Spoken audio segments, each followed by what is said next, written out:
హే everyone. So, ఈరోజు మీ ముందుకు నేను రియాక్ట్ చేస్ టెక్నాలజీ తీసుకొస్తున్నాను. సో, ఈ టెక్నాలజీలో మనం ఫస్ట్ రియాక్ట్ చేస్ అంటే ఏంటి? ఆహ్, యూ నో ఆహ్, దాన్ని ఎలా మనం రియల్ టైమ్‌లో యూజ్ చేస్తామనేది ఫ్రమ్ ద బేసిక్ నుంచి అడ్వాన్స్ వరకు క్లీన్‌గా ఎక్స్‌ప్లెయిన్ చేస్తాను. ఓకేనా? సో, ఫస్ట్ ఆహ్, రియాక్ట్ చేస్ అంటే ఏంటి? అది మనం ఎందుకోసం యూజ్ చేస్తాం అనేది చెప్తాను. సో, రియాక్ట్ చేస్ అనేది ఒక జావాస్క్రిప్ట్ లైబ్రరీ.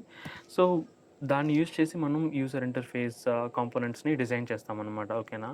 ఇప్పుడు రియాక్ట్ జేఎస్ అనేది ఒక జావాస్క్రిప్ట్ లైబ్రరీ అయితే, మనం డైరెక్ట్‌గా జావాస్క్రిప్ట్‌ని యూజ్ చేసుకోవచ్చు కదా! ఎందువల్ల మనం రియాక్ట్‌కి మూవ్ అవ్వాలి? సో, దీని గురించి నీకు రెండిటి యొక్క కంపారిజన్‌ని క్లీన్‌గా ఇప్పుడు ఎక్స్‌ప్లెయిన్ చేస్తాను.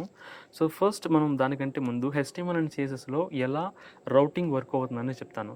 రౌటింగ్ అంటే మనం ఇచ్చే రిక్వెస్ట్‌కి రిటర్న్ వచ్చే response. That is called routing అనమాట. అంటే యూఆర్ఎల్‌లో మనం హిట్ చేసేవాడిని రౌటింగ్స్ అంటారు. సో, లైక్ ఇప్పుడు facebook.com అని మీరు హిట్ చేశారనుకోండి, ఏమవుతుందంటే దానికి రిటర్న్‌గా మీకు ఫేస్‌బుక్ యొక్క హోమ్ పేజ్ రిటర్న్‌గా వస్తుందనమాట. ఆ home page the HTML page. ఓకేనా? సో, ఇది ఒక నార్మల్ ప్రొసీజర్. ఓకేనా? కానీ దీనికును జావాస్క్రిప్ట్ యొక్క అప్లికేషన్‌కు టోటల్‌గా డిఫరెంట్‌గా ఉంటుంది. చూడండి, ఇప్పుడు నీకు ఒక బెస్ట్ ఎగ్జాంపుల్ చూపిస్తాను. సో, ఇది నేను మీకోసం ఎగ్జాంపుల్ చూపించడం కోసం డిజైన్ చేసిన ఒక హెచ్టీఎంఎల్ పేజ్ ఎగ్జాంపుల్ అనుకోండి. సో, ఇక్కడ ఆహ్, మనం చూసినట్లయితే మన యొక్క యూఆర్ఎల్ నార్మల్‌గా లోకల్‌హోస్ట్ 3000 రన్ అవుతుంది కదా! నేనిప్పుడు అబౌట్ రియాక్ట్ చేసి క్లిక్ చేయంగానే ఈ రిక్వెస్ట్‌కి ఇది రెస్పాన్స్ అన్నట్టు. ఓకేనా? ఈ హెచ్టీఎంఎల్ పేజ్. ఓకేనా? సో, సిమిలర్‌గా నేను ఎప్పుడైతే ఇంకొక రిక్వెస్ట్ పంపిస్తున్నానో యాంగులర్ జేఎస్ కావాలని, దానికి ఇది ఒక హెచ్టీఎంఎల్ అనేది రెస్పాన్స్ అనమాట. Similarly for view JS also. ఓకేనా? కానీ ఇదే మనం జావాస్క్రిప్ట్ యూజ్ చేస్తే మనకి రౌటింగ్ అనేది మల్టిపుల్ టైమ్స్ హిట్ చేయాల్సిన అవసరమే లేదు. ఓకేనా? లైక్ ఇప్పుడు చూడండి, రియాక్ట్ చేసింది కదా! నేను పోర్ట్ నంబర్ 3001లో రన్ చేస్తున్నాను కదా! ఇప్పుడు యాంగులర్ జేఎస్‌కి మూవ్ అవుతాను. చూడండి, నా కంటెంట్ యాంగులర్ జేఎస్ అనేది రిటర్న్ అయింది. కానీ ఇక్కడ ఈ ప్లేస్‌లో నేను యూఆర్ఎల్ అనేది చేంజ్ అవ్వట్లేదు. ఓకేనా? Similarly for view JS also. So, view JS మీద క్లిక్ చేసిన వెంటనే ఏమైంది ఈ ప్లేస్‌లో నాకు వ్యూ జేఎస్ సంబంధించిన కంటెంట్ అనేది రిటర్న్ అయింది. కానీ వ్యూ జేఎస్‌ని యొక్క యూఆర్ఎల్‌కి హిట్ అవ్వలేదు. అంటే దీనికి మీనింగ్ ఏంటంటే, జావాస్క్రిప్ట్ యూజ్ చేస్తే మనం మల్టిపుల్ టైమ్స్‌ని ఒక న్యూ పేజ్ కోసం రిక్వెస్ట్ చేయాల్సిన అవసరం లేదనమాట.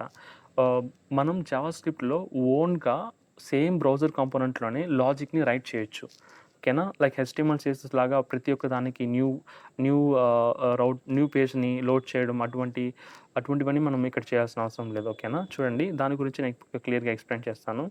సో, జావాస్క్రిప్ట్ అనేది బ్రౌజర్‌లో రన్ అవుతుందని తెలుసును. అది కూడా మనం లోడ్ అయిన బ్రౌజర్‌లోనే. ఓకేనా? మనం ఒక పేజ్ లోడ్ చేసామనుకోండి, ఆ పర్టిక్యులర్ పేజ్‌లోనే మనం ఎన్ని లాజిక్స్‌నైనా ఇంటిగ్రేట్ చేయొచ్చును. ఓకేనా? And similarly the same thing, you can able to manipulate the HTML DOM structure. మనం ఆ హెచ్టీఎంఎల్ DOM స్ట్రక్చర్‌ని మల్టిపుల్ టైమ్స్‌ని చేంజ్ చేసుకోవచ్చుననమాట. ఓకేనా? సో, అదే విధంగానే నేను ఇందాక చెప్పినట్టు మళ్ళీ రిక్వెస్ట్ అనేది సెండ్ చేయాల్సిన అవసరం లేదు ఈ ప్లేస్‌లో. ఓకేనా? అదే విధంగా no need to wait for the new HTML page అన్నట్టు. ఓకేనా? ఇక్కడ చూడండి, నేను మనం ఇక్కడైతే నార్మల్ హెచ్టీఎంఎల్ పేజ్‌లో నేను ఎప్పుడైతే హిట్ చేస్తున్నానో, నాకు ఒక కొత్త హెచ్టీఎంఎల్ పేజ్ వచ్చేంత వరకు నేను వెయిట్ చేయాలి. ఓకేనా?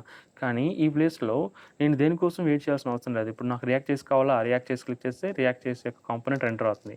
కానీ నేను ఏ ఒక్క కొత్త పేజ్‌ని లోడ్ చేయట్లేదు ఇక్కడ. ఓకేనా? That is the biggest advantage of JavaScript. ఓకేనా? సో, అండ్ దెన్ ఇప్పుడు మనం జావాస్క్రిప్ట్ గురించి చూసాం కదా! ఇప్పుడు మనం రియాక్ట్ జేఎస్ గురించి చూద్దాం. ఓకేనా?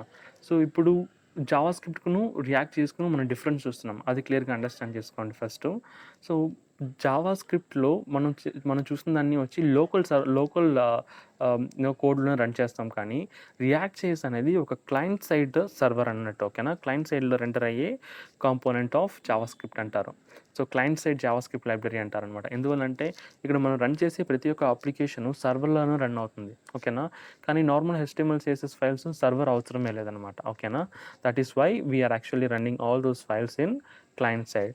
సో, సిమిలర్‌గానే ఆల్ అబౌట్ ఈ particular React JS only for client side run చేయడం కోసం అంటే కాదు.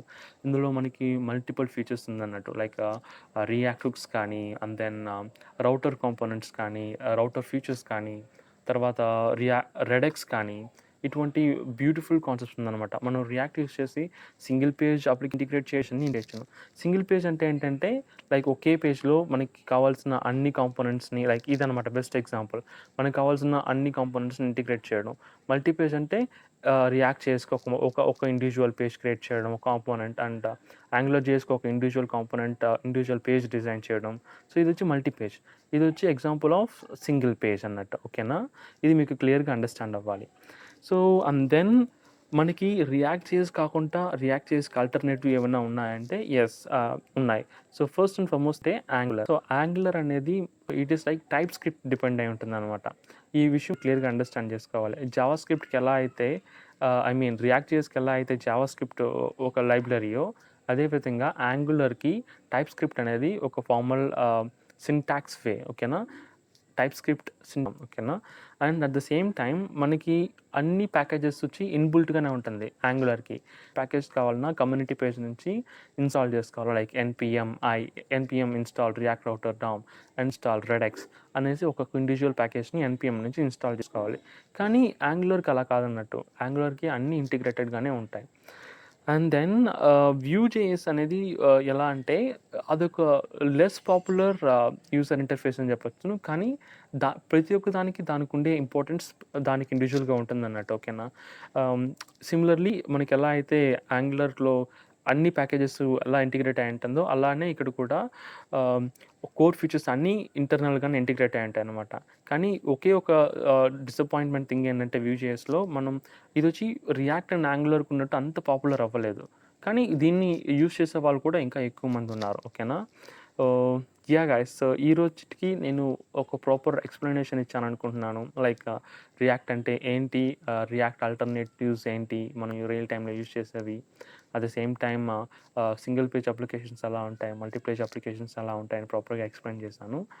ఆల్రైట్ గైస్, అప్కమింగ్ సెషన్స్లో మనం ఇంకా న్యూ కాన్సెప్ట్స్ని రియాక్ట్ అప్లికేషన్స్ ఎలా క్రియేట్ చేసి ఎలా రెండర్ చేయడం అనే దాని గురించి కూడా క్లియర్గా చూద్దాం. ఓకేనా, guys, thank you so much for watching. Thank you.